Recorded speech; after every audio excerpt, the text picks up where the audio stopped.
A sane country does not attack civilians, does not kill babies as a hobby, and does not expel civilian populations. The list of people who are responsible, Israel's not on it in my list. Hamas is on it. I love it when John and Douglas Murray and these people say, oh, we've been on the ground in Gaza. Yeah, as guests of the Israeli military that's doing the killing, starving, and maiming. Mehdi can probably go with Al Jazeera to the Hamas side. Let's not play this credentials game, because John will lose, just like Douglas did on the Rogan show. Mehdi, control yourself. You don't actually give a shit about the people of Yemen and Sudan. Show me how many things you've written about Yemen and Sudan versus what I've written. I actually don't give a shit about you. Oh, control yourself, John.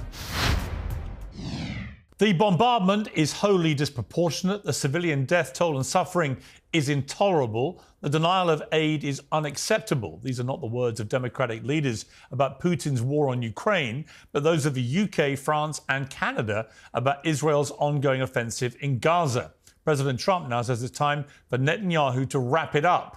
Israel is allowing some aid to trickle into Gaza after an 11-week blockade, but aid workers say it's a drop in the ocean, and the US president has acknowledged that a lot of people in Gaza are starving.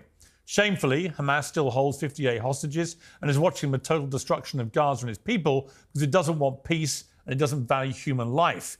It's increasingly difficult to argue that the exact same statement doesn't apply to Netanyahu's Israeli government. Israel's war on Hamas was not a genocide, but genocide isn't something that happens with the push of a button. A justified war can end with atrocities that stain humanity, as many have through history. So who is going to stop this one before it does, if it hasn't already? Well, joining me now is Mehdi Hassan, the editor-in-chief and CEO of Zeteo, and retired Major John Spencer, chair of urban warfare studies at the Modern War Institute. OK, let's get into this. Mehdi, welcome back to Uncensored. Listen, you and I have talked about this war in Gaza for ever since it started, this phase of the 75-year conflict. And I have resisted going as far as you have done in your criticism of the Israeli government. I resist no more. I think we've reached common ground about what we view is happening and has been happening through this period of this blockade, which frankly is just starvation of the people there, including so many innocent young women and children. And I think that the incessant bombing and killing, and we don't know how many civilians have been killed, but it is on a daily basis. It looks like hundreds of people every day, with no apparent attempt, it seems to me, to have any real plan for how this ends or what happens when it ends, other than if you look at what Smotrich has been saying, probably the most right-wing member of a very right-wing government, he is talking in a genocidal language about kicking all the Palestinians out. So I think you and I have reached a place in the last few weeks where we are in agreement. But my question for you, Mehdi, is how does this end? I don't know the answer to that question, Piers, and I'm glad we're in agreement. I wish we weren't. Actually, I wish I had been wrong and you were right. I wish that a year ago when I said on your show, you said, well, if it's not about the hostages, what's it about? And I said, it's about depopulating Gaza. It's about conquering Gaza. I wish I'd been wrong. But as you said, Bezalel Smotrich, the finance minister in the Israeli government, said this week, we are there to conquer, cleanse, and remain. Those are his words. We are disassembling Gaza, he said. We are leaving it as piles of rubble. He says, we're doing something that no one's done in the world before. He bragged out loud, and he said, yes, the Gazans will have to leave. So all of those things are stuff some of us were saying last year. I wish we hadn't been vindicated in this horrific way. The killing is ongoing. The starvation is ongoing. And look, I do hope that a dam is bursting. You mentioned the genocide word. Shmuel Lederman, who is an Israeli researcher of genocide, spent much of 2024 saying it's not a genocide, it's not a genocide. He was interviewed by a Dutch newspaper last week. He said, I've changed my position. It is a genocide. He said, in my field, there's a consensus among genocide scholars that it's a genocide. In fact, that Dutch newspaper interviewed 7 leading scholars of genocide. Every single one said, we think what's happening in Gaza is a genocide. In fact, this week, Piers, you have an Israeli former general, Yair Golan, saying a sane country does not attack civilians, does not kill babies as a hobby, and does not expel civilian populations. That is Yair Golan, the former deputy chief of the Israeli military, prominent Israeli politician. He was a hero on October the 7th, fought Hamas himself on October the 7th. This is what he said this week. OK, John Spencer, you've been kind of pulling a lot of faces there. You obviously don't agree. But given that so many allies of Israel are now raising massive alarm bells about what is happening, you can't be comfortable, surely, with what is going on in Gaza, are you? Absolutely not. I think it's horrible. I think there are people suffering. I just am not misinformed on who is the cause of that suffering, that it isn't Israel, that war isn't a crime. War should be avoided at all costs, and Israel did that. And this war didn't start 75 years ago. This war started on October 7th when Hamas invaded Israel and tried to destroy and actually did genocidal acts. I agree that there's a lot of suffering happening in Gaza, and it's the list of people who are responsible. Israel's not on it in my list. Hamas is on it, and I actually have solutions. You asked Mehdi for a solution. I have solutions based on the history of war. Number one solution is to encourage Egypt to open the gate that they control and create a humanitarian zone. Let every woman, child, and elderly person out of Gaza, just like you and I have discussed in the past about Ukraine. 5 million women, children, elderly left Ukraine to escape Russia's evil and bombardments. That could be done today, and it's criminal that it hasn't happened today. Now, Mehdi uses experts, although I thought, credentialism and expert theory was a bad thing today. I've been on the ground, although I've heard that that's a bad thing as well. And what's missing here is, again, which is why I was shaking my head, is that you believe, based on statements of politicians that are not the actual government and the decision makers of the institution, that Israel is intentionally causing this harm. That's false as well. Point the finger at Hamas, as you've said in the past, Piers, and I'm sorry we've lost you. Maybe you and I can go to Gaza because it's not true. Well, actually, it's interesting. I mean, look, just on that, John, look, you haven't lost me. I still think Hamas is a terrorist organization which committed one of the worst terrorist crimes of the last century.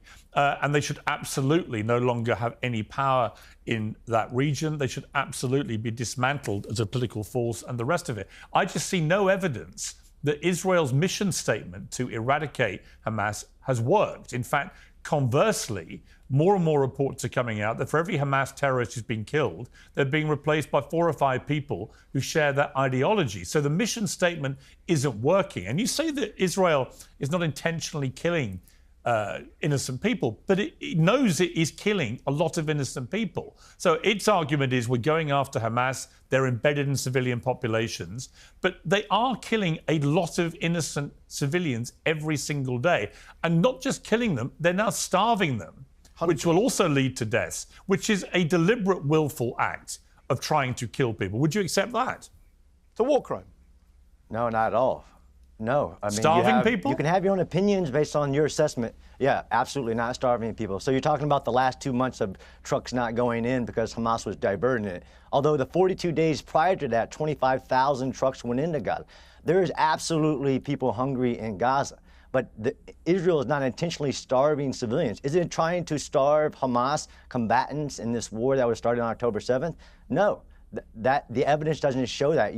This is the damn lies of statistics and using certain organizations that are using trusted agents. Here's a good, for instance, recently, Mehdi put on a British doctor in southern Gaza on his show.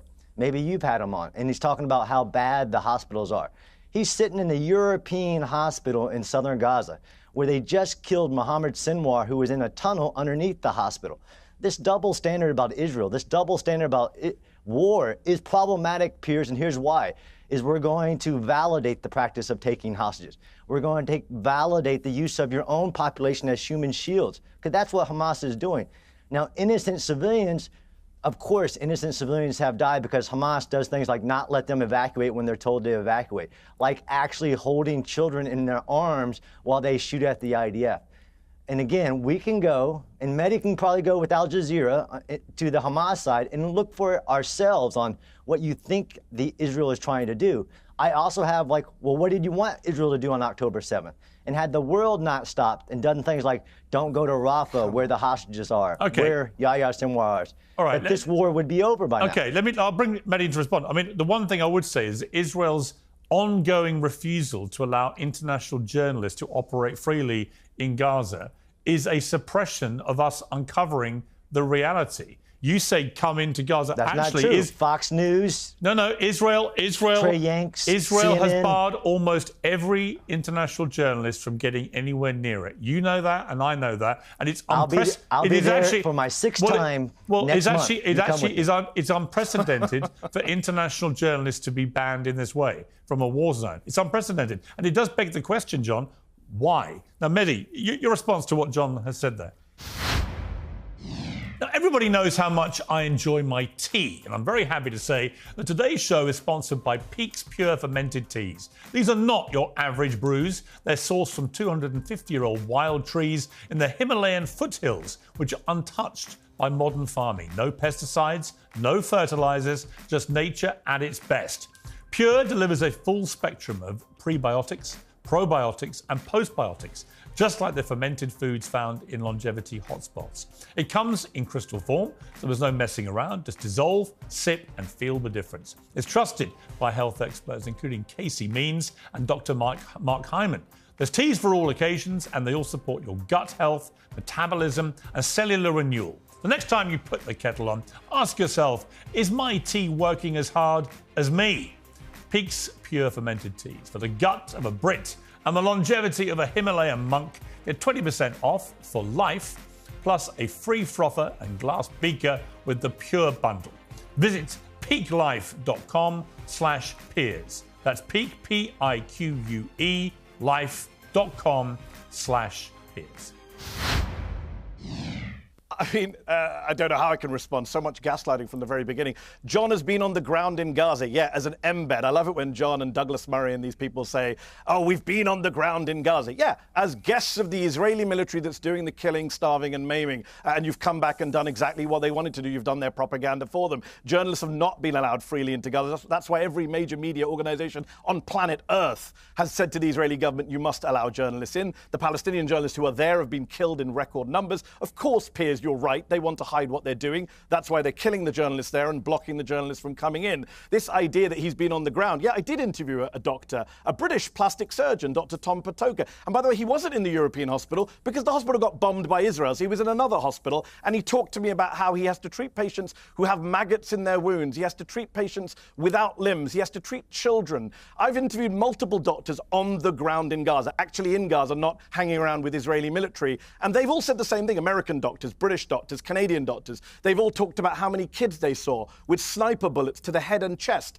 Israel does intentionally kill civilians. That's why Benjamin Netanyahu and Yoav Gallant were indicted at the International Criminal Court for precisely those charges, for killing, willful killing of Palestinians, for murder and persecution. That's why they've been indicted. That's why every human rights group in the world says war crimes are being committed. They've killed people holding white flags. We've seen it with our own eyes. They've bombed buildings without warning with families inside, like the Al-Dos family that I often cite in October 2023. They've dropped 2,000-pound bombs on refugee camps full of hundreds of people.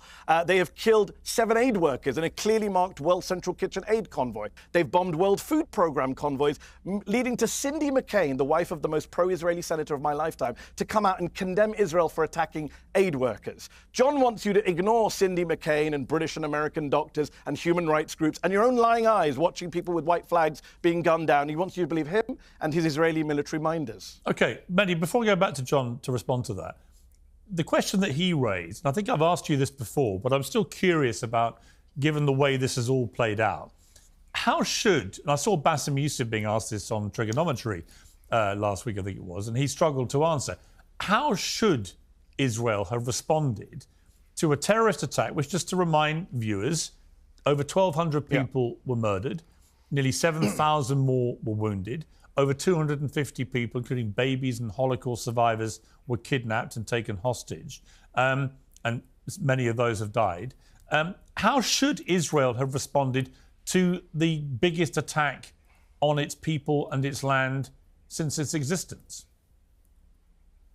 So there's no easy answer to that question, Piers, and you might not like the answer I give you, which is that Israel should have responded by abiding by international law, by sticking with the rules of armed conflict, by targeting only the people they believe carried out the crime. They should have used an international coalition of countries that was fully behind them. The majority of the world was behind Israel after the tragedy of October the 7th.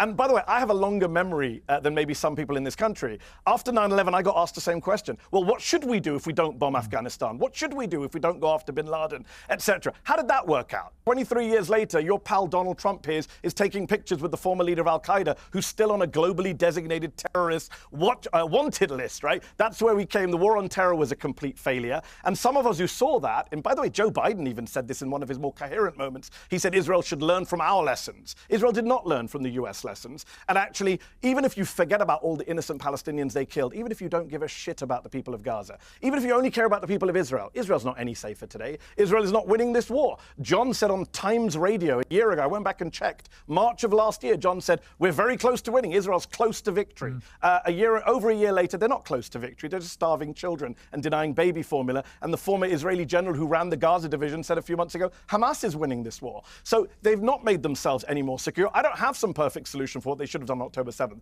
but I do think they shouldn't have killed 50 to 100,000 people, and they should have made themselves less secure. And by the way, the Prime Minister should have resigned because he's the one who let it happen on his watch. Well, I certainly agree with that. And I do think there'll be a day of reckoning for Netanyahu. The problem is, John, that Netanyahu is facing corruption charges in a trial, which may well lead to his imprisonment if he's convicted. So there's no motivation for him to bring this to an end anytime soon. And listen, I agree with Mehdi.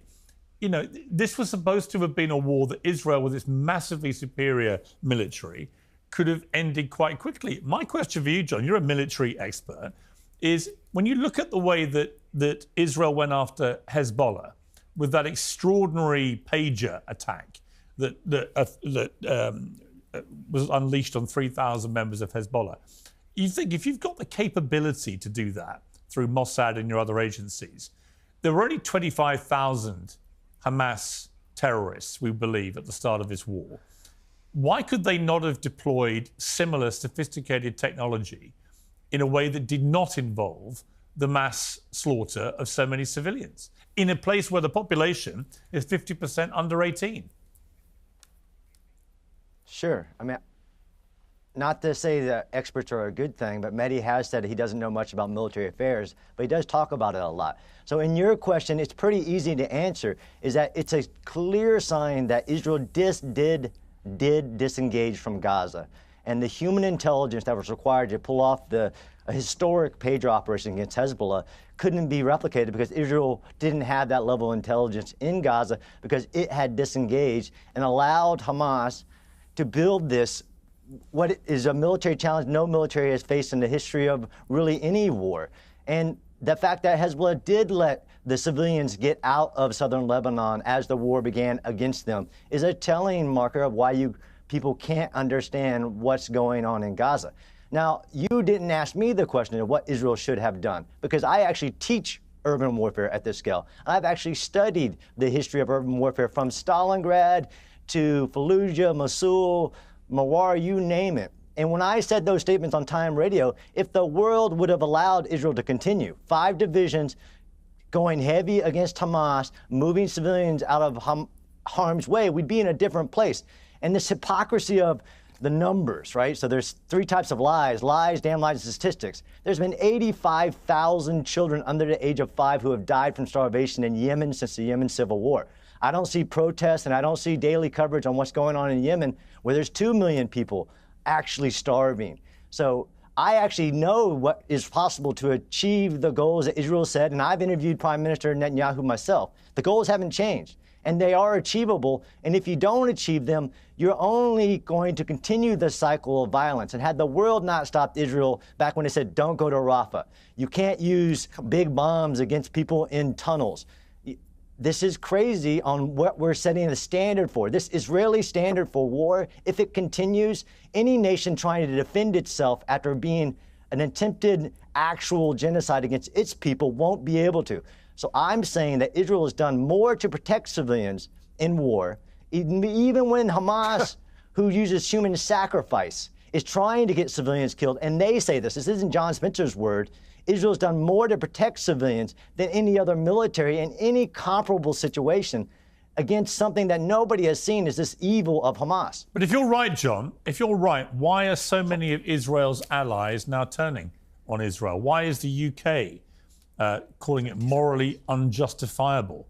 Why is the UK, France and Canada combined to say they strongly oppose the expansion of Israel's military operations in Gaza? The level of human suffering is intolerable. They call for the release of the remaining hostages. Of course they should be released, but they say this escalation by Israel is wholly disproportionate. Donald Trump didn't even visit Netanyahu when he went to the Middle East for the week, right? All these things are adding up to me to a collective view by Israel's allies that they are losing the support of the people they should normally most rely on. So, you're very confident everything they're doing is completely justified, but their own main allies are not. Well, I think each ally should ask their own militaries and their experts within their country, like the UK. Why don't you ask Sir Andrew Roberts what the UK military would have done had that happened on UK soil? Because I can tell you what the United States would have done, and they would have also answered with overwhelming. You keep using disproportionate. Actually, that's not right. Proportionality against the value of the military target. And I view my survival of my country very proportional. And what we would have done in the United States had an evil organization crossed our border, killed, raped, beheaded, taken hostages, we would have responded immediately with overwhelming force to ensure not one rocket came out of enemy territory until you made the enemy recognize that they aren't going to win and that they're going to lose. That's how you win a war. Well, but hang on. Before I go to Mehdi, before I go to Mehdi, I go to Mehdi for a response. I mean, Mehdi articulated earlier the problem with that theory, which is after 9/11, which was the worst attack on American mainland since anyone could remember, that after that, they did launch a massive bombardment of Afghanistan. And where did that get America? Yep. In the end, it got America to a place where it left with its tail between its legs, with a load of people being killed on live television, horrific scenes, a betrayal of many people who had helped America during that war. And you cannot point to that and say there was any great victory. And this is the problem with what's going on in Gaza now. What does victory now look like? Because it's not going to lead to the removal of Hamas as an entity. And it looks like support for Hamas has grown, not deteriorated. So I don't understand what victory looks like other than what Smodrich has been saying, which is actually what it looks like is all the Palestinians gone. That Israel go in, clear them out, and they take over the land. Well, that, I'm afraid, whether you like it or not, John, is actually one of the definitions of a genocide, the expulsion of a people based on its ethnicity. Mehdi, your response. So, yeah, a lot's been said there. Thank you for coming back to me. First of all, let me just deal with this credentials game that I know John and his friend Douglas Murray love to play these days about military, who knows more about this or that. John runs his mouth on a variety of topics. I've seen him talk about, in fact, just today he's talked about war crimes, international law, who's breaking international law. Last time I checked, John is not a lawyer. The International Criminal Court has indicted Netanyahu and Gallant for war crimes and crimes against humanity. The former Jewish president of the tribunals for Yugoslavia and Rwanda says Netanyahu should be indicted for war crimes and crimes against humanity. So let's just, we're going to play the expert game.